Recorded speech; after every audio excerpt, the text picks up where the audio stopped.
प्रिय दर्शकों, आप सभी का स्वागत है हमारे इस YouTube चैनल पर। दर्शकों, 12 फरवरी का दिन आरंभ हो चुका है और ब्रह्मांड में बन रही 6 ग्रहों की युति का भी अब धीरे धीरे समापन शुरू हो गया है। चंद्रमा कुंभ राशि में आ चुका है।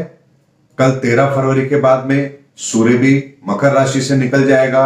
उसके बाद धीरे धीरे बाकी ग्रह भी निकल जाएंगे और मई तक केवल शनि और बृहस्पति ही मकर राशि में रह जाएंगे। दर्शकों, इस युति के साथ ही ब्रह्मांड में बन रही ये 6 ग्रहों की युति यहां पर समाप्त हो जाएगी और हमें 13 फरवरी के बाद से इस संसार के अंदर इन समस्याओं का समाधान भी देखने को मिलेगा। दर्शकों, एक बात मैं आपको यहां पर जरूर बताना चाहूंगा। ग्रहों की 6 ग्रहों की जो युति हम देख रहे हैं, ये पिछले साल भी बनी थी, लेकिन वो धनु राशि में थी और धनु राशि में इसने अपना ज्यादा प्रभाव डाला था क्योंकि ग्रह वृश्चिक राशि से धनु राशि में आए थे, यानी कि फायर एलिमेंट साइन से वाटर एलिमेंट साइन में आए थे। और जब भी ऐसा परिवर्तन होता है तो ग्रहों का प्रभाव ज्यादा होता है, लेकिन जो प्रभाव हमने धनु राशि में देखा वैसा प्रभाव इन 6 ग्रहों की युति का हमने मकर राशि में नहीं देखा। उसके पीछे कारण यही है कि यहां पर सूर्य का एक बहुत बड़ा रोल था जो इस पूरी युति को खंडित करने के लिए पर्याप्त था। यानी यहां पर ग्रहों का अपना इंडिविजुअल बल इतना नहीं था जो कोई ब्रह्मांड में बहुत बड़ी घटना घटित कर सकते थे। और यही मैंने आप लोगों को अपने वीडियो में बताया भी था और आप लोगों ने देखा भी है कि पिछले 2.25 दिन के अंदर कोई ऐसी बहुत बड़ी घटना घटित नहीं हुई है जिसको लेकर के लोगों के मन में डर था, क्योंकि ग्रहों की परिस्थिति यही कह रही थी कि यहां पर कुछ भी बड़ा अनिष्टकारक घटना घटित होने की संभावना नहीं है। दर्शकों, उसके बाद हम बात करते हैं कि आने वाले समय के अंदर आखिर वो कौन सा मार्ग है जो इस संसार को एक नई दिशा दे सकता है। तो यहां पर मैं आपको एक बात जरूर कहूंगा, केवल और केवल भारतीय संस्कृति ही वो संस्कृति है जो इस पूरे विश्व को एक नया माहौल दे सकती है। कारण मैं आपको जरूर यहां पर बताऊंगा, क्योंकि दुनिया के अंदर जितनी भी संस्कृति है उनके अंदर बाहरी विकास को प्राथमिकता दी गई है, लेकिन भारतीय संस्कृति के अंदर इंसान के सर्वांगीण विकास को प्राथमिकता दी गई है।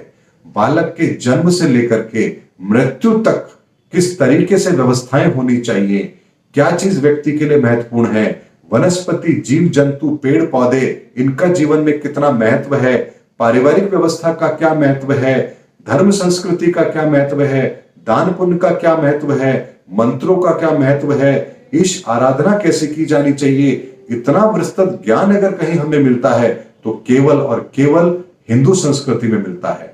और हिंदू संस्कृति ही वो संस्कृति है जहां पर कि परिवर्तन स्वीकार किए गए हैं।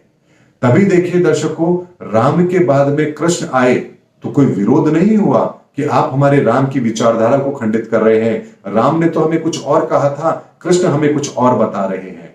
यहां पर वस्तु काल परिस्थिति के अनुसार युग परिवर्तन भी हुए हैं। उसके बाद के अंदर जो संस्कृति विकसित हुई है, जो संदेश हमें महापुरुषों ने दिया, ईश्वर ने दिया, हमने उसे सहज स्वीकार किया। लेकिन किसी और संस्कृति के अंदर ऐसी कोई विचारधारा नहीं है जो किसी परिवर्तन को महसूस करती हो या परिवर्तन को स्वीकार करती हो।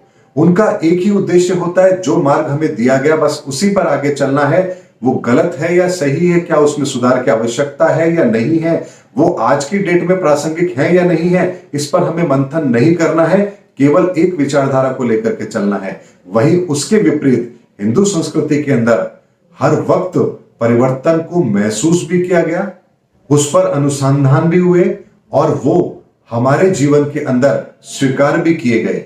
तभी देखिए दर्शकों, भारतीय संस्कृति के अंदर हमने सतयुग से लेकर के कलयुग तक का समय देखा है और इसमें कितने बड़े बड़े परिवर्तन देखे हैं, लेकिन हमारी मूल संस्कृति पर उस परिवर्तन का कोई भी नकारात्मक प्रभाव नहीं पड़ा। हम पहले भी ईश्वर को मानते थे, आज भी ईश्वर को मानते हैं। पहले भी हमारी संस्कृति मानवता की भलाई के लिए थी, आज भी हमारी संस्कृति मानवता की भलाई के लिए कार्य करती है। और इस संस्कृति के अंदर किसी भी तबके को छोड़ा नहीं गया है, यानी कि पेड़ पौधे, जीव जंतु, हर चीज को हमारी संस्कृति में स्थान दिया गया है। तभी हम सर्प पूजा भी करते हैं तो पेड़ों की पूजा भी करते हैं, नदियों की पूजा करते हैं तो ग्रहों की भी हम पूजा करते हैं। यहां पर इस संस्कृति का इतना व्यापक रूप है कि जहां पर इंसान की हर समस्या का समाधान है।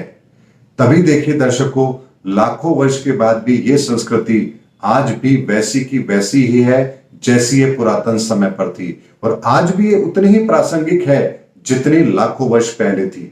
यानी आज भी अगर हम अपनी समस्या का समाधान कुछ ढूंढना चाहें तो हमें भारतीय संस्कृति के अंदर उसका उदाहरण मिलता है और उसका समाधान भी मिलता है। इतनी महान संस्कृति हमारी ये भारतीय संस्कृति है और आने वाला वक्त इसी संस्कृति का है, क्योंकि विकास की बहुत बड़ी यात्रा हमने देखी है और विकास की यात्रा के बाद में एक समय ऐसा आता है जब हम इस दौर में पहुंच जाते हैं जहां विकास ही हमारे गले की हड्डी बन जाता है। यानी विकास के इस दौर में हमने आधुनिक हथियारों की इतनी बड़ी फौज खड़ी कर ली है कि जहां पर एक जरा सा भी गलत निर्णय इस मानव संस्कृति को बहुत बड़ी त्रासदी में डाल सकता है। वहीं दूसरी ओर भारतीय संस्कृति के अंदर हमेशा वासुदेव कुटुंबकम की भावना को लेकर के कार्य किया गया है और आने वाले समय में इसी भावना के साथ पूरे विश्व को एक रखने में मदद मिलेगी। ये बात निश्चित है, क्योंकि शनि का ये परिवर्तन इस बार जो होने जा रहा है, जिसकी शुरुआत हमने 2020 से देखी है, ये परिवर्तन इंसान के लिए होगा, इंसानियत के लिए होगा, संस्कृति के लिए होगा। इसका रूप जो हम देखेंगे वो मानवता के लिए होगा।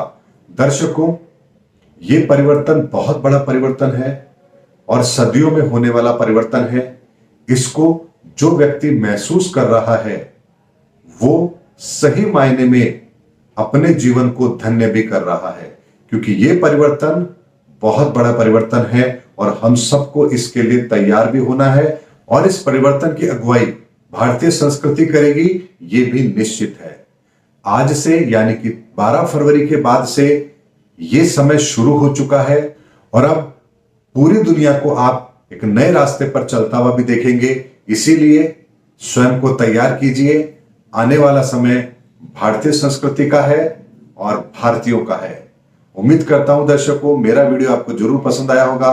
अगले वीडियो में आपसे फिर मुलाकात होगी। तब तक हमारे चैनल पर बने रहिए। जय हिंद, जय भारत।